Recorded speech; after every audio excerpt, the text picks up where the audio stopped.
Hello everyone, and welcome to the July edition of the Farmer Supply Association Agriculture Report. I'm Randy Klopechka, agronomist with Farmer Supply Association. Well, we're in mid-July. We're taping, I guess, on the 14th of July, and things are moving along pretty quickly now. We're in that home stretch where, most of our crops are in the reproductive stage, and the end is getting near. I mean, we're still got a ways to go yet, but we can kind of see the end in sight right now. So I just want to talk today, just give a little update about our major crops, and kind of talk about the things we're looking at now are mainly insects and disease situations. We're kind of past the weed control for a lot of cases, but we're really concentrating, I think, on insects and diseases as much as anything from this point on till irrigation termination and harvest. First, I just want to talk about all the different crops in the area, the major crops in the area. We're going to start out talking about rice. You can see I'm in a rice field right now, and this rice field is beginning to head. This is probably one of the furthest along rice fields in our area. I know most of our fields are not heading yet, but this is some 753 out in the water store area out west of Tuckerman, and you can see that it's starting to head and looking pretty good, so we're kind of moving in that home stretch. First thing I want to talk about, first, a little bit of update on the crop. We're anywhere from this point all the way back to not even flooded yet, so we have a wide range of maturities. But again, this is the earliest stuff, and that shows us we're getting there right now. Main thing we want to talk about as far as diseases, fungicide applications. There's really several schools of thought on this, several groups of people that I work with. Some people do an automatic application of fungicides, a broad spectrum automatic application just to kind of cover all the diseases. They may not have anything out there, but just want to make sure that diseases aren't an issue, kind of help the health of the crop and things like that. So that's the automatic applicators. Then you've got the guys that make an automatic application for the smuts, kernel smut and fall smut, but as far as the other diseases, they will scout and spray. And then you've got your guys that are pretty much scout and spray people. They've got to see something out there. And even sometimes then they don't want to spray and spend the money, but again, they're the scout and spray people.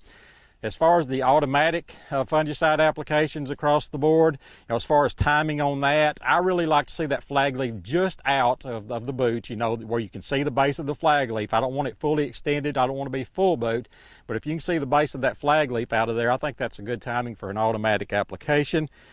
As far as for the guys that are making applications automatically for smuts, then I think for smuts, that's kind of the tail end of that application period. You want to do that during early to mid-boot preferably. Once you get to late boot and that flag leaf is fully extended, your full boot, you're starting to lose a little bit of that fungicide activity on the smuts. And once that boot starts to split and you can actually see that head starting to come out, you're too late. You've lost your activity, and you just well keep that smut fungicide, the cost in your pocket, because you're not going to get any good out of it. So again, what I like to see maybe is, again, that flag leaf just barely out, or you could even do it a little bit earlier than that for smut activity. So that's kind of that one. And then you've got your scout and spray guys, and of course they're looking for disease out there. Mainly sheath blight's what they're looking for.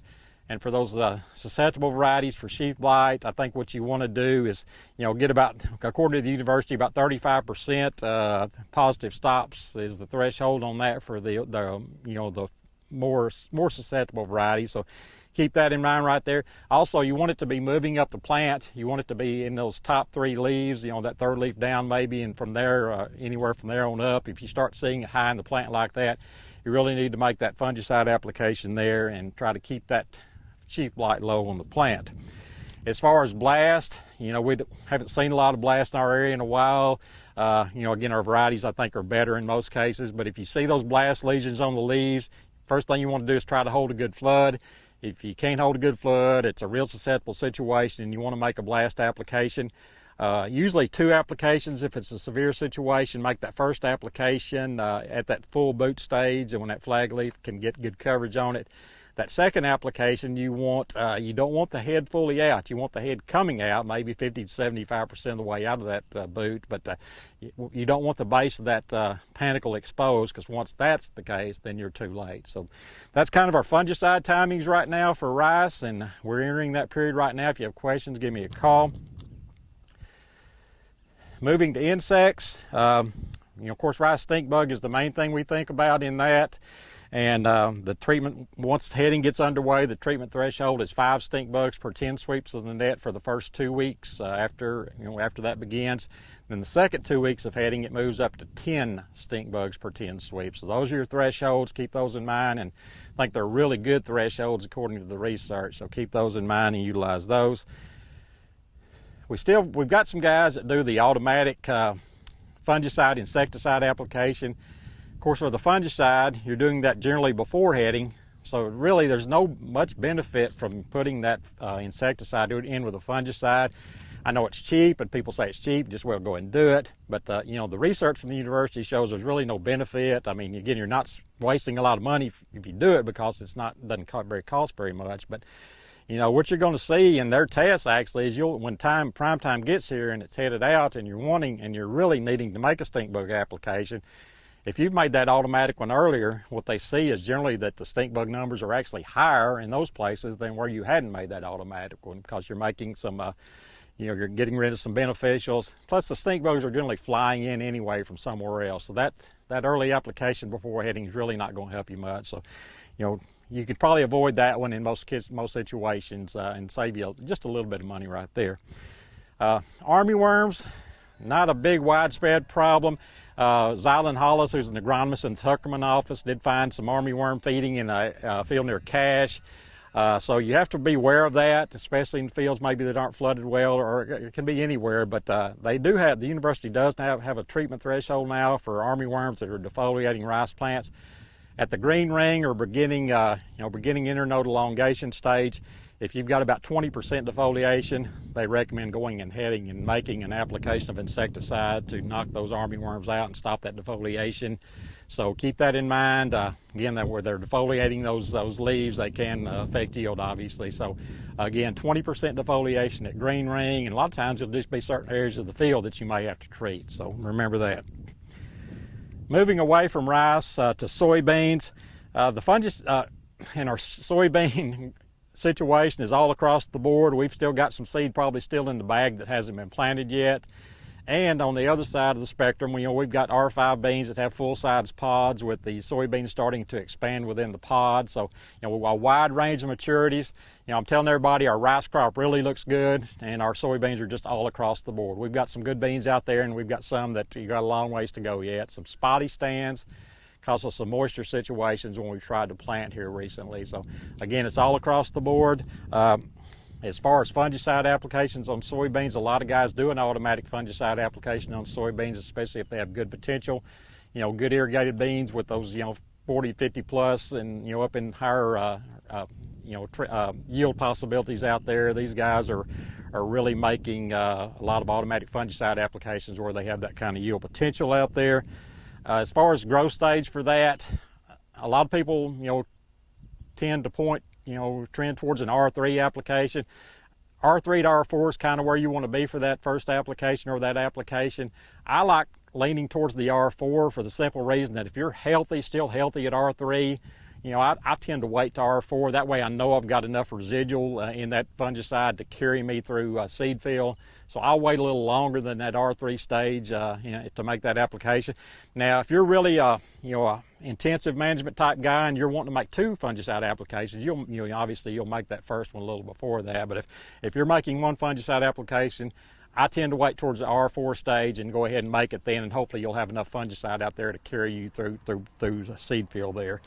Insecticides on soybeans, generally, of course, bollworm is going to be the insect we're looking at right there. So you can use a sweep net. There's a kind of a sliding threshold, an economic threshold that the university has. It's in their publications you can use to determine thresholds there. So use that. As far as treatments, there's several schools of thought there. There's the new biological insecticide Heligen. It's very good, very effective. The thing with it, you've got to catch your infestation of bollworms on the front end. Once you pretty much first see that first small larvae of a bollworm out there, and if you've got Heligen on your mind, you need to go ahead and think about making that application right away. And don't let it get to the point that you've got a full treatment threshold, you got some bigger worms out there, because generally they'll overwhelm you right there. So if you want to make Heligen, I think it's a great product. It's economical. then let's be scouting closely. And just as soon as you see, again, those first worms, go ahead and make that application. A lot of guys aren't going to catch it that early, so then you're going to look at our more traditional insecticide applications. You know, once you get to that treatment level, as far as the insecticides that have the most residual, I think we're looking at Prevathon or Besiege as being the go-to choices right there. So again, I think those give you at least 2 to 3 weeks of residual right there. So that's what most people go to. If they can't get the heligen timing, don't want to use the heligen, they'll go to that Prevathon or Besiege to try to knock out your bollworms.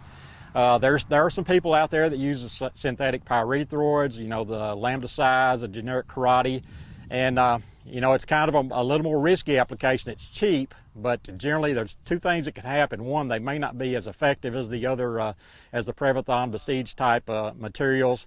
There is some resistance out there, so you got to be careful about whether you're going to get activity or not. And the second thing is you have no residual out of these, none at all basically. So, again, there'll be some people that do that. There'll be some people get by with that. But again, you remember those risks there that you have of just maybe not getting the kind of control you want and having no residual.